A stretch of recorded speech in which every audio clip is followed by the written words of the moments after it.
Hi hello friends, welcome back to my channel cooking with Ramya. ಇವತ್ತು ನಾನು ನಿಮಗೆ ಒಂದು ಒಳ್ಳೆ ಹೆಲ್ತಿ ರೆಸಿಪಿನ ಶೇರ್ ಮಾಡ್ತಾ ಇದ್ದೀನಿ. ಅದೇನಂದರೆ ಡ್ರೈ ಫ್ರೂಟ್ಸ್ ಲಡ್ಡು. ಇದರಲ್ಲಿ ತುಂಬಾ ಹೈ ಪ್ರೋಟೀನ್ ಕಂಟೆಂಟ್ ಇರುತ್ತೆ. ಇದು ನಮ್ಮ ಬಾಡಿನಲ್ಲಿ ಹೊಸ ಸೆಲ್ ಗ್ರೋತ್ಗೆ ಮತ್ತು ರಿಪೇರ್ಗೂ ಕೂಡ ಹೆಲ್ಪ್ ಮಾಡುತ್ತೆ. ನಮ್ಮ ದೇಹದಲ್ಲಿನ ರೋಗ ನಿರೋಧಕ ಶಕ್ತಿಯನ್ನು ಕೂಡ ಇದು ಹೆಚ್ಚು ಮಾಡುತ್ತೆ. ಇದನ್ನ ಸಿಂಪಲ್ ಆಗಿ ಹೇಗೆ ಮಾಡೋದಂತ ನೋಡೋಣ. ಮೊದಲಿಗೆ ನಾನಿಲ್ಲಿ ಒಂದು ಫ್ರೈಯಿಂಗ್ ಪ್ಯಾನ್ನ ಬಿಸಿ ಇಟ್ಕೊಂಡು ಒಂದು ದೊಡ್ಡ ಬೌಲ್ ಅಳತೆಯ ಬಾದಾಮಿನ ಹಾಕೊಂಡು ಚೆನ್ನಾಗಿ ಫ್ರೈ ಮಾಡ್ತಾ ಇದ್ದೀನಿ. ಗ್ಯಾಸ್ ಫ್ಲೇಮ್ ಲೋನೇ ಇಟ್ಕೊಂಡು ಇದನ್ನ ಫ್ರೈ ಮಾಡಬೇಕು. ಬಾದಾಮಿಯಲ್ಲಿ ಪೊಟ್ಯಾಷಿಯಂ, ಮ್ಯಾಗ್ನೀಷಿಯಂ, ವಿಟಮಿನ್ ಇ ಹೆಚ್ಚಾಗಿರುತ್ತೆ. ಇದರಿಂದ ಬೋನ್ಸ್ ಸ್ಟ್ರಾಂಗ್ ಆಗಿರುತ್ತೆ. ಸೊಂಟ ನೋವು, ಕಾಲು ನೋವನ್ನ ಕೂಡ ಕಡಿಮೆ ಮಾಡುತ್ತೆ. ಮಕ್ಕಳಿಗೆ ಮೆಮೊರಿ ಪವರ್ನ ಇನ್ಕ್ರೀಸ್ ಮಾಡುತ್ತೆ. ನೋಡಿ, ಇಷ್ಟು ಫ್ರೈ ಆದರೆ ಸಾಕು. ಸೊ ಫ್ರೈ ಆಗಿರೋ ಬಾದಾಮಿನ ನಾನು ಒಂದು ಪ್ಲೇಟಿಗೆ ಟ್ರಾನ್ಸ್ಫರ್ ಮಾಡ್ಕೋತಾ ಇದ್ದೀನಿ. ನಂತರ ಒಂದು ಮುಕ್ಕಾಲು ಬೌಲ್ ಅಳತೆಯ ಗೋಡಂಬಿನೂ ಕೂಡ ಹಾಕ್ಕೊಂಡು ಲೈಟಾಗಿ ಫ್ರೈ ಮಾಡ್ಕೋಬೇಕಾಗುತ್ತೆ. ಗ್ಯಾಸ್ ಫ್ಲೇಮ್ನ ನೀವು ಆದಷ್ಟು ಲೋನೇ ಇಟ್ಕೊಂಡು ಫ್ರೈ ಮಾಡ್ಕೊಳ್ಳಿ. ಗೋಡಂಬಿಯಲ್ಲಿ ಶುಗರ್ ಕಡಿಮೆ ಇದ್ದು ಫೈಬರ್ ಅಂಶ ಜಾಸ್ತಿ ಇರುತ್ತೆ. ಇದರಿಂದ ಬ್ಲಡ್ ಶುಗರ್ ಲೆವೆಲ್ನ ಕಂಟ್ರೋಲ್ ಮಾಡಿ BP ಕೂಡ ಕಡಿಮೆ ಮಾಡುತ್ತೆ. ನೋಡಿ, ಈಗ ಫ್ರೈ ಮಾಡಿರೋವಂಥ ಗೋಡಂಬಿನೂ ಕೂಡ ಒಂದು ಪ್ಲೇಟ್ಗೆ ಟ್ರಾನ್ಸ್ಫರ್ ಮಾಡ್ಕೊಳ್ಳೋಣ. ನೋಡಿ, ಇಷ್ಟ ಆಗಿದ್ರೆ ಸಾಕು. ಫ್ರೈಯಿಂಗ್ ಪ್ಯಾನ್ನ ಒಂದ್ಸಲಿ ಸ್ವಲ್ಪ ಕ್ಲೀನ್ ಮಾಡಿಕೊಂಡು ನಂತರ ನಾವು ಇದಕ್ಕೆ ಪಿಸ್ತಾನ ಆ್ಯಡ್ ಮಾಡ್ಕೊಳ್ಳೋಣ. ಪಿಸ್ತಾನ ನಾನಿಲ್ಲಿ ಅರ್ಧ ಬೌಲಷ್ಟು ತೊಗೊಂಡಿದ್ದೀನಿ. ಇದನ್ನು ಕೂಡ ಗ್ಯಾಸ್ ಫ್ಲೇಮ್ ಲೋ ಇಟ್ಕೊಂಡು ಚೆನ್ನಾಗಿ ಫ್ರೈ ಮಾಡ್ಕೋಬೇಕಾಗತ್ತೆ. ಪಿಸ್ತಾ ಕೂಡ ಹೆಚ್ಚಿನ ಪ್ರಮಾಣದ ಕ್ಯಾಲ್ಸಿಯಂ, ಪೊಟ್ಯಾಷಿಯಂ ಜೊತೆಗೆ ವಿಟಮಿನ್ ಎ, ಬಿ ಮತ್ತು ಇಗಳನ್ನು ಹೊಂದಿರುತ್ತೆ. ಇದು ನಮ್ಮ ದೇಹದಲ್ಲಿ ಕೊಲೆಸ್ಟ್ರಾಲ್ ಲೆವೆಲ್ನ ಕಡಿಮೆ ಮಾಡಿ ಹೃದಯದ ಆರೋಗ್ಯನ ಕೂಡ ಕಾಪಾಡುತ್ತೆ. ಇದು ಸ್ವಲ್ಪ ಪಿತ್ತ ಅನ್ನೋ ಕಾರಣಕ್ಕೆ ಕಡಿಮೆ ಕ್ವಾಂಟಿಟಿಲಿ ತೊಗೊಂಡಿದ್ದೀವಿ. ನಂತರ ಒಂದು 8ರಿಂದ 10 ವಾಲ್ನಟ್ ತೊಗೊಂಡು ಅದನ್ನು ಕೂಡ ಚೆನ್ನಾಗಿ ಫ್ರೈ ಮಾಡ್ಕೋಬೇಕಾಗತ್ತೆ. ಇದು ನಮ್ಮ ಬಾಡಿಗೆ ಹೆಲ್ತಿ ಫ್ಯಾಟ್ಸ್ನ ಪ್ರೊಡ್ಯೂಸ್ ಮಾಡುತ್ತೆ. ಅದು ನಮ್ಮ ಹಾರ್ಟಿಗೆ ತುಂಬಾ ಒಳ್ಳೆಯದು. ಸೊ ನೋಡಿ, ಈಗ ಫ್ರೈ ಮಾಡಿರೋ ಅಂಥ ವಾಲ್ನಟ್ನ ಒಂದು ಪ್ಲೇಟ್ಗೆ ಟ್ರಾನ್ಸ್ಫರ್ ಮಾಡ್ಕೊಂಡಿದ್ದೀನಿ.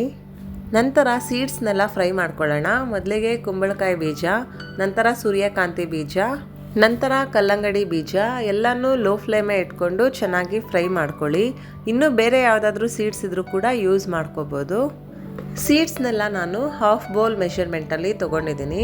ನಿಮಗೆ ಮೆಷರ್ಮೆಂಟ್ ಏನಾದರೂ ಕನ್ಫ್ಯೂಸ್ ಆಯ್ತಂದರೆ ನಾನು ಡಿಸ್ಕ್ರಿಪ್ಷನಲ್ಲಿ ಎಲ್ಲ ಮೆನ್ಷನ್ ಮಾಡಿರ್ತೀನಿ, ಚೆಕ್ಔಟ್ ಮಾಡಿ.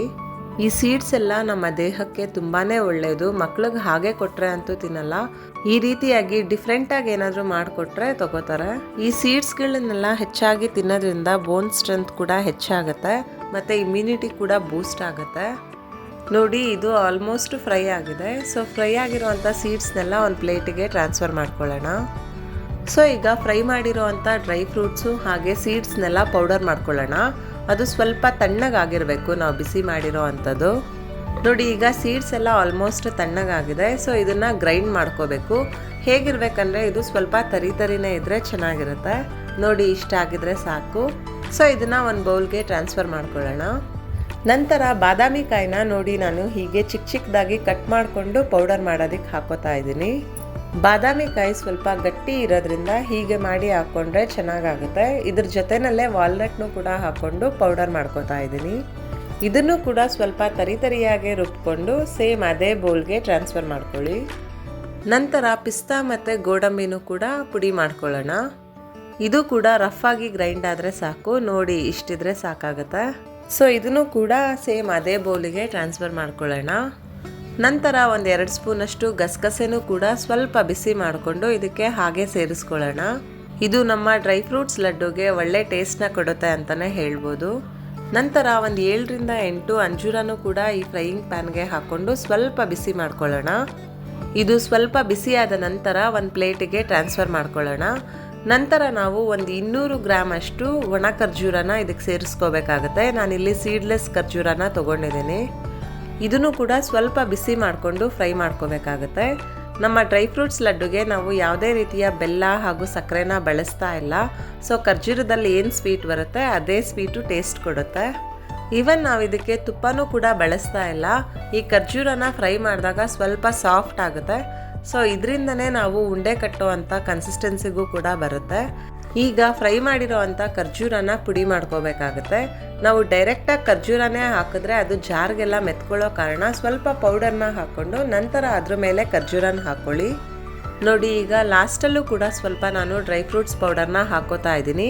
ನಂತರ ನಾವು ಖರ್ಜೂರದ ಜೊತೆನೆ ಬಿಸಿ ಮಾಡಿ ಇಟ್ಕೊಂಡಿದ್ದಂತಹ ಅಂಜೂರನೂ ಕೂಡ ಹಾಕಿ ಅದನ್ನು ಕೂಡ ಗ್ರೈಂಡ್ ಮಾಡ್ಕೊಳ್ಳೋಣ. ಈಗ ಖರ್ಜೂರನೆಲ್ಲ ಪುಡಿ ಮಾಡ್ಕೊಂಡಿದ್ದೀನಿ. ಸೊ ಪುಡಿ ಮಾಡಿರೋ ಅಂತಹ ಖರ್ಜೂರನ ಡ್ರೈ ಫ್ರೂಟ್ಸ್ ಪೌಡರ್ಗೆ ಹಾಕ್ಕೊಂಡು ಚೆನ್ನಾಗಿ ಕೈಯಲ್ಲಿ ನಾದ್ಕೊಂಡು ಮಿಕ್ಸ್ ಮಾಡ್ಕೋಬೇಕಾಗತ್ತೆ. ಹೇಗೆ ಅಂದರೆ ಈ ಡ್ರೈ ಫ್ರೂಟ್ಸ್ ಪೌಡರ್ ಎಲ್ಲ ಖರ್ಜೂರದ ಪೌಡರ್ ಜೊತೆ ಚೆನ್ನಾಗಿ ಹೊಂದ್ಕೋಬೇಕು. ಹಾಗೆ ಚೆನ್ನಾಗಿ ಮಿಕ್ಸ್ ಮಾಡ್ಕೊಳ್ಳಿ. ಕೆಲವರು ಇದನ್ನು ಮಿಕ್ಸ್ ಮಾಡೋದಕ್ಕೆ ಬೆಲ್ಲದ ಪಾಕ ಅಥವಾ ತುಪ್ಪನೆಲ್ಲ ಉಪಯೋಗಿಸ್ತಾರೆ. ಅದೇನು ಬೇಕಾಗಲ್ಲ. ನೋಡಿ, ಇದರಲ್ಲೇ ಚೆನ್ನಾಗಿ ಹೊಂದ್ಕೊಳ್ಳುತ್ತೆ. ಉಂಡೆ ಕಟ್ಟೋ ಅಂಥ ಕನ್ಸಿಸ್ಟೆನ್ಸಿಗೂ ಕೂಡ ಬರುತ್ತೆ. ನೋಡಿ, ಈಗ ಮಿಕ್ಸ್ ಮಾಡಿರೋ ಅಂತಹ ಮಿಶ್ರಣನ ಮಿಕ್ಸಿ ಜಾರ್ಗೆ ಹಾಕ್ಕೊಂಡು ಲೈಟಾಗಿ 1 ರೌಂಡ್ ಮಿಕ್ಸಿಗೆ ಹಾಕ್ಕೊಂಡ್ರೆ ಚೆನ್ನಾಗಿ ಹೊಂದ್ಕೊಳ್ಳೋ ಥರ ಕನ್ಸಿಸ್ಟೆನ್ಸಿ ಬರುತ್ತೆ. ತುಂಬ ಫೈನಾಗಿ ಗ್ರೈಂಡ್ ಮಾಡಬಾರ್ದು, ಸುಮ್ಮನೆ 1 ರೌಂಡ್ ಓಡಿಸ್ಕೊಂಡ್ರೆ ಸಾಕಾಗುತ್ತೆ. ನೋಡಿ, ನಾನೀಗ ಗ್ರೈಂಡ್ ಮಾಡ್ಕೊಂಡು ಬಂದಿದ್ದೀನಿ. ಈ ಕನ್ಸಿಸ್ಟೆನ್ಸಿಲಿದ್ರೆ ಸಾಕು. ಖರ್ಜೂರ, ಡ್ರೈ ಫ್ರೂಟ್ಸ್ ಎಲ್ಲ ಯಾವ ರೀತಿಯಾಗಿ ಎಷ್ಟು ಚೆನ್ನಾಗಿ ಹೊಂದ್ಕೊಂಡಿದೆ ಅಂತ ನೋಡ್ತಾ ಇರ್ಬೋದು. ನಾವಿಲ್ಲಿ ಹಸಿ ಖರ್ಜೂರನ ಬಳಸಬೇಕಾಗುತ್ತೆ. ಯಾವುದೇ ಕಾರಣಕ್ಕೂ ಡ್ರೈ ಖರ್ಜೂರ ಬಳಸಬೇಡಿ, ಅದರಿಂದ ಉಂಡೆ ಬರೋದಿಲ್ಲ. ಹಸಿ ಖರ್ಜೂರನೇ ಸ್ವಲ್ಪ ಸ್ಟಿಕ್ಕಿ ಆಗಿರೋದ್ರಿಂದ ಅದು ಉಂಡೆ ಕಟ್ಟೋದಕ್ಕೆ ಚೆನ್ನಾಗಿ ಅನುಕೂಲಕರವಾಗಿರುತ್ತೆ, ಹಾಗೂ ಉಂಡೆ ಕೂಡ ಚೆನ್ನಾಗಿ ಬರುತ್ತೆ. ನೋಡಿ, ನಾನಿಲ್ಲಿ 1 ಕೈ ಹಿಡಿಯಷ್ಟು ಪೌಡರ್ನ ತೊಗೊಂಡು ಚೆನ್ನಾಗಿ ಉಂಡೆ ರೀತಿಯಾಗಿ ಪ್ರೆಸ್ ಮಾಡಿಕೊಂಡು ರೌಂಡ್ ಆಕಾರಕ್ಕೆ ತೊಗೊಂಡ್ರೆ ನಮ್ಮ ಡ್ರೈ ಫ್ರೂಟ್ಸ್ ಉಂಡೆ ರೆಡಿ ಆಗುತ್ತೆ. ಈ ರೀತಿಯಾಗಿ ನೋಡಿ, ನಾನಿಲ್ಲಿ ಡ್ರೈ ಫ್ರೂಟ್ ಲಡ್ಡುನ ತುಂಬ ದಪ್ಪನೂ ಮಾಡ್ಕೋತಾ ಇಲ್ಲ, ಸಣ್ಣನೂ ಮಾಡ್ಕೋತಾ ಇಲ್ಲ. ಇಷ್ಟು ಮೀಡಿಯಮ್ ಆಗಿ ಮಾಡಿಕೊಂಡ್ರೆ ಸಾಕು. ನೋಡಿ, ಒಂದೇ ಕೈ ಉಪಯೋಗಿಸಿ ಇದೇ ರೀತಿಯಾಗಿ ಎಷ್ಟು ಚೆನ್ನಾಗಿ ಲಡ್ಡುನ ಮಾಡ್ಕೋಬೋದು ಅಂತ. ನೀವು ಕಂಫರ್ಟಬಲ್ ಇಲ್ಲ ಅಂದರೆ 2 ಕೈನ ಬಳಸಿ ಕೂಡ ಉಂಡೆಗಳನ್ನ ಕಟ್ಕೋಬೋದು. ನೋಡಿ, ಇಷ್ಟೇ ತುಂಬ ಸಿಂಪಲ್ಲಾಗಿ ಮಾಡ್ಕೋಬೋದು. ಈ ಡ್ರೈ ಫ್ರೂಟ್ಸ್ ಲಡ್ಡುಗೆ ನಾನು ಒಣ ದ್ರಾಕ್ಷಿ ಮತ್ತು ಒಣ ಕೊಬ್ಬರಿನ ಬಳಸಿಲ್ಲ, ಯಾಕಂದರೆ ಇದನ್ನು ತುಂಬ ದಿನ ಸ್ಟೋರ್ ಮಾಡ್ಕೋಬೋದು. ಈ ಡ್ರೈ ಫ್ರೂಟ್ಸ್ ಲಡ್ಡುಗಳನ್ನ ತುಂಬಾ ಬೇರೆ ಬೇರೆ ರೀತಿಯಾಗೂ ಕೂಡ ಮಾಡ್ಬೋದು. ಇದು ನಾನು ಮಾಡಿ ತೋರಿಸ್ಕೊಟ್ಟಿರೋದು ಒಂದು ವಿಧಾನ.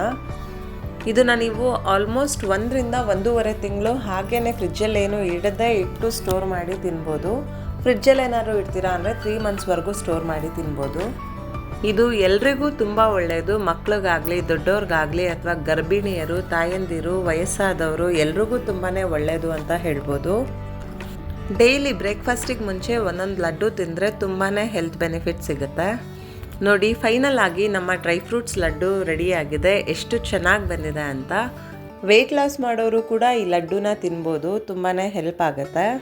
ಇದ್ರದ್ದು ತುಂಬಾ ಒಳ್ಳೆ ಬೆನಿಫಿಟ್ ಏನಂದರೆ ಇಮ್ಯುನಿಟಿನ ಬೂಸ್ಟ್ ಮಾಡುತ್ತೆ. ಆಫ್ಟರ್ ಕೊರೋನಾ ಎಲ್ರಿಗೂ ಇಮ್ಯುನಿಟಿ ಕಡಿಮೆ ಆಗಿದೆ. ಸೊ ಇದನ್ನು ಡೈಲಿ ಒಂದೊಂದು ತಿನ್ನೋದ್ರಿಂದ ತುಂಬಾ ಒಳ್ಳೆಯದು ಅಂತ ಹೇಳ್ಬೋದು. ಸೊ ನಿಮಗೆ ಈ ನನ್ನ ಹೆಲ್ತಿ ರೆಸಿಪಿ ಇಷ್ಟವಾದರೆ ನನ್ನ ಚಾನಲ್ಗೆ ಸಬ್ಸ್ಕ್ರೈಬ್ ಮಾಡಿ, ನನ್ನ ವಿಡಿಯೋಗೆ ಲೈಕ್ ಮಾಡಿ, ಕಮೆಂಟ್ ಮಾಡಿ. ಈ ವಿಡಿಯೋನ ನಿಮ್ಮ ಫ್ರೆಂಡ್ಸ್ ಆ್ಯಂಡ್ ಫ್ಯಾಮಿಲಿಗೆ ಶೇರ್ ಮಾಡಿ, ಅವ್ರಿಗೂ ಕೂಡ ಹೆಲ್ಪ್ ಆಗ್ಬೋದು. ಮುಂದೆ ಒಂದು ಹೊಸ ರೆಸಿಪಿ ಜೊತೆ ಸಿಗೋಣ. ಅಲ್ಲಿವರೆಗೂ take care, have a great day, bye.